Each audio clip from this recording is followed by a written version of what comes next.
একদা এক লোক ছিল, তার নাম বিলাসী। নামের মতোই সে ছিল ভীষণ অলস।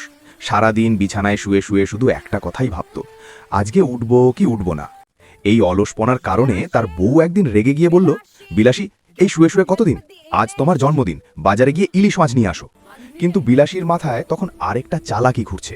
সে মনে মনে বলল, ইলিশের তো সোনার দাম, মাছের বদলে একটা লটারি কিনলেই তো ভালো হয়। তাই সে বাজারে গিয়ে মাছ না কিনে বরং একটা দামি সোনার লটারি টিকিট কিনে ফেলল। বাড়তি কপাল, মোবাইলে মিলিয়ে দেখে সে বুঝল লটারিটা সত্যি লেল আছে। খুশিতে দুলতে দুলতে সে বাড়ি ফিরল, কিন্তু লটারির কথা মুখে না বলে টিকিটটা পিছনে লুকিয়ে রাখল। বউ জিজ্ঞেস করল, মাছ কোথায়? বিলাসী তখন বানিয়ে ফেলল এক মজার গল্প। মাছ নিজেরাই সাঁতার কেটে বাড়ির সামনে চলে আসবে। বউ দরজায় গিয়ে দাঁড়িয়ে দেখে কোথাও কোনো মাছ নেই। তারপর সে হেসে উঠে বলল, আজকে ডাল ভাতই খাও, কাল বাজারে গিয়ে আমি মাছ আনবো, সেই লটারির টাকায়, যেটা তুমি আমার থেকে লুকিয়ে রেখেছ। লজ্জায় চুপ করে বসে ডাল ভাত খেল বিলাসী।